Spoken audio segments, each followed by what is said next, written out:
I stared across the dinner table, my entire family looking at me with fake concern. They thought I was broke, desperate, begging for $10,000. What they did not know was that I was already holding $62 million in my bank account. I had lied to them to see who truly cared. And in that moment, watching the cold eyes of the people who once called themselves my family, I realized something. They had already failed the test. My name is Jessica Miller. I am 36 years old, and 3 weeks earlier, my life changed forever. I won the Washington State Lottery. $62 million.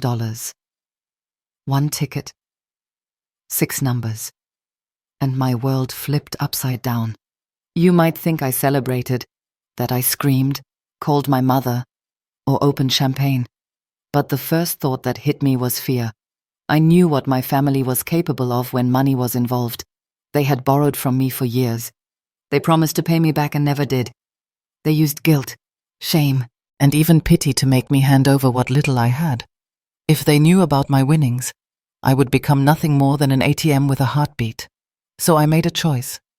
I would tell absolutely no one. Not my parents, not my siblings, not even my best friend. I needed to know who was real, who could love me without expecting something in return. That is why I created the experiment. I told my family I had lost my job. I said my company closed overnight and my savings were gone. Then I asked each of them for help. Just $10,000 to cover rent and medical bills until I could get back on my feet. I knew it was a serious request. Not small, but not impossible for people who claim to love me. What happened next broke my heart and opened my eyes. My brother ignored my calls. My sister said her kids' tuition came first.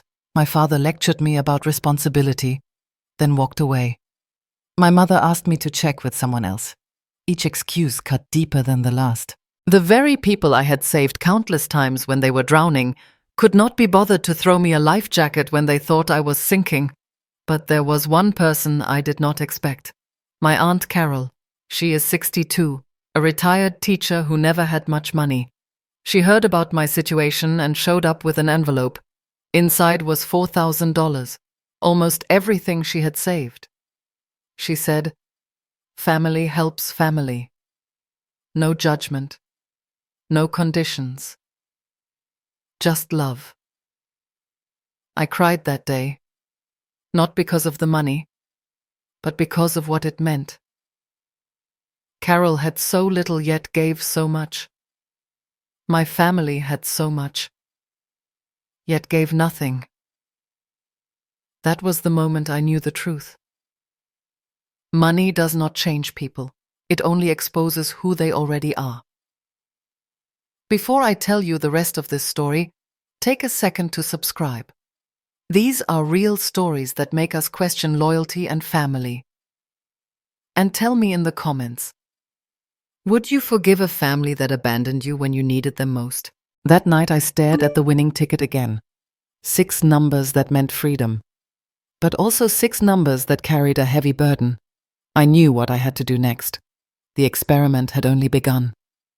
The morning after my Aunt Carol handed me that envelope, I sat on my couch staring at it for hours.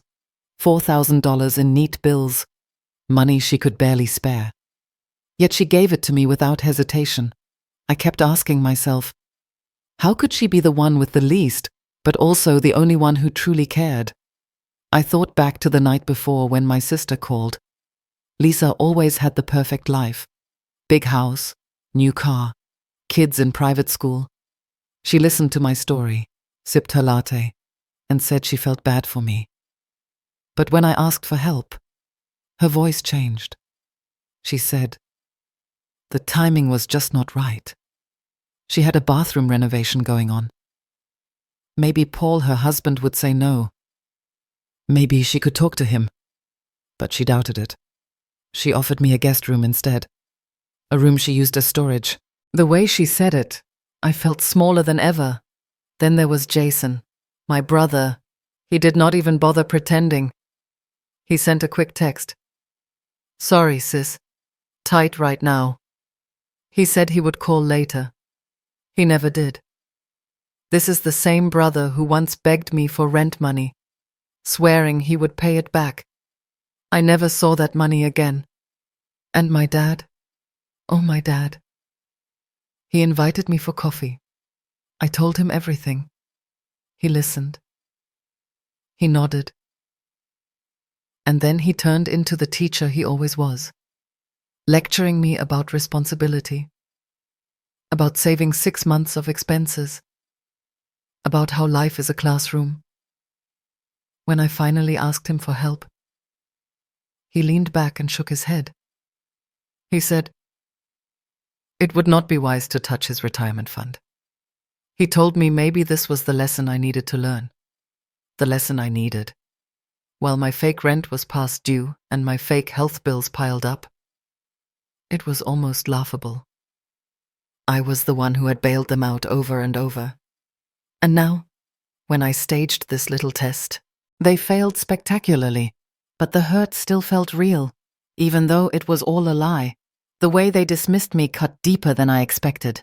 The only reason I held it together was because of Carol. She was the proof that kindness exists, even in the smallest apartment, even with the tightest budget. She made me question everything. What does family really mean if love depends on money? That week I kept track of every reaction. I wrote them down in a notebook. Who called, who ignored, who cared. It was ugly to see the truth on paper. The people closest to me turned their backs, while the one I least expected stood by my side. I could have stopped the experiment right there. I had my answer. But something inside me said no. I needed to push it further. I needed to see what would happen if they all gathered in one place, because only then would the masks truly fall. I had my notebook full of excuses, denials, and cold shoulders, but I wanted more than scribbled words on paper. I wanted to see their faces when they all had to sit across from me, knowing what they had done. That is when I decided to host a family dinner. I told them I had important news to share. Nothing more. Just enough mystery to get their curiosity working. And sure enough, one by one they agreed. Some probably thought I had landed a new job. Others maybe believed I was about to beg again. Either way, they came. That Sunday, my small apartment looked like it never had before. My mother sat stiff on the couch, clutching her purse as if she could not wait to leave. Warren, her husband, kept checking his phone. My father leaned back with crossed arms, ready to lecture if the chance came. Lisa looked polished, but her eyes darted around, avoiding mine. Jason arrived late, smelling like beer, and acted like he was doing me a favor just by showing up. Aunt Heather came with that permanent smirk of judgment. And then there was Carol, sitting quietly at the end of the table, her presence like a calm anchor in a storm. I stood up, heart pounding but voice steady. I thanked them all for coming. Then I started. I reminded them how I had told each of them I lost my job. I reminded them how I had asked for help, not out of luxury but survival. I described the responses one by one, the silence, the excuses, the lectures, the gossip. At first, no one spoke. Then my father cleared his throat and said, "You cannot expect people to bail you out every time." My mother jumped in, saying money is tight for everyone right now. Lisa nodded quickly, adding that I had put her in a tough position. Jason rolled his eyes, muttering something about how he had his own problems. I let them talk. I let them twist themselves into knots, trying to justify why not a single one of them could be there for me. Then I asked them a question. I said, "Where were all of you when I helped pay Lisa's wedding costs? Where were you when Jason needed rent money? Where were you when Dad's roof collapsed and I sent money for repairs?" The room went quiet. No one met my eyes. Carol looked down at her hands, tears threatening. Everyone else looked anywhere but at me. It was almost satisfying, almost enough. But not quite, because I still had the biggest secret of all sitting in my pocket, waiting to be revealed. The truth was burning in my chest, and I knew that sooner or later I would have to drop it, because the night was far from over. The air in that room felt heavy. Everyone avoided my eyes except Carol. She gave me a small nod, like she knew I had more to say, and she was right. I reached into my purse and pulled out a folded piece of paper. It looked ordinary, but I could feel my hands shaking.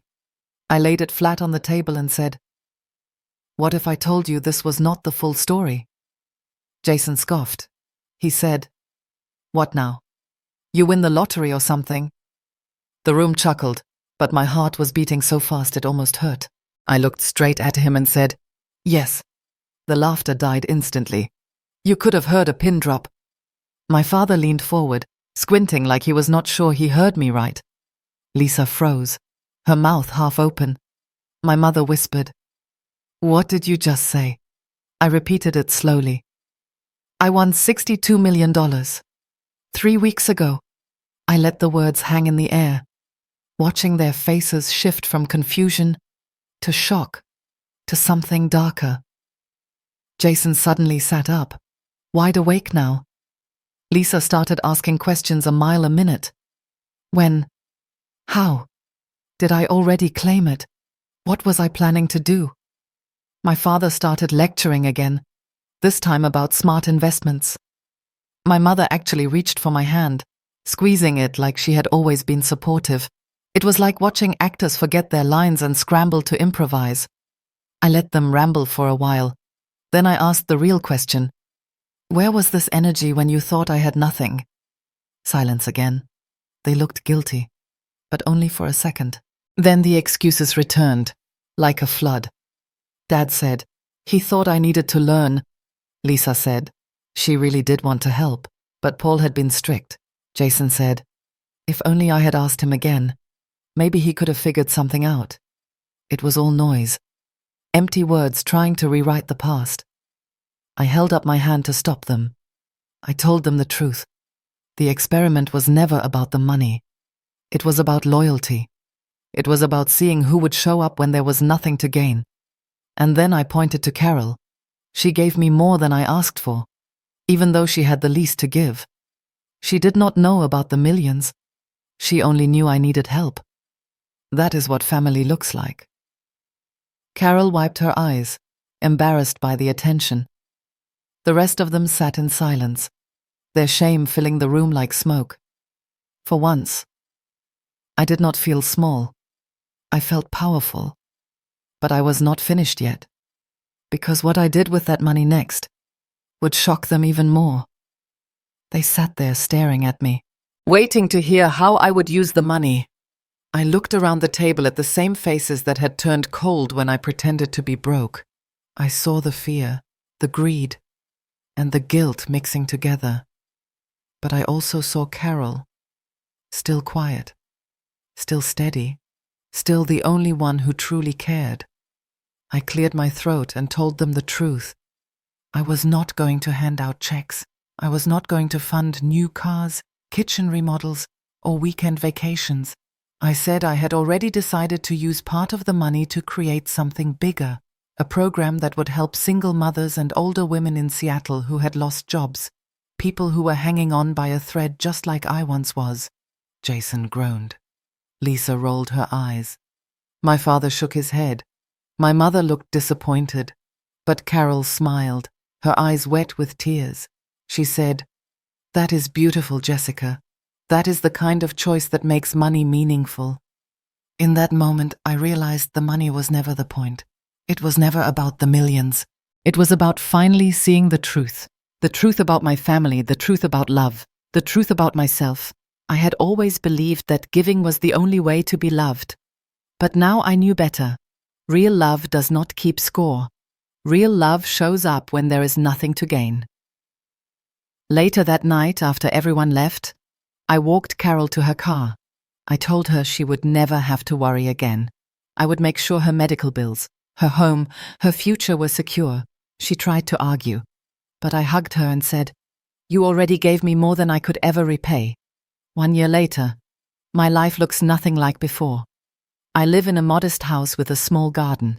Carol has a comfortable home just down the street, and the non-profit we started together has already helped hundreds of women who felt forgotten. That impact means more to me than any car or mansion ever could. Looking back, I see the lesson clearly. Money does not change people. It reveals them. It strips away the masks and shows who they truly are. And sometimes, the family you can trust is not the one you are born into, but the one that proves their love through actions. If you are watching this right now, ask yourself, what would your family do if you needed them? Would they show up? Or would they disappear? And if you had the chance, would you forgive them? Or would you walk away for good? If this story made you think, hit the like button. Subscribe to the channel so you never miss more real stories that challenge the way we see loyalty, love, and family. And tell me in the comments, if you were me, would you have told your family about the money? The truth is, sometimes losing the people who never stood by you is the only way to find the ones who always will.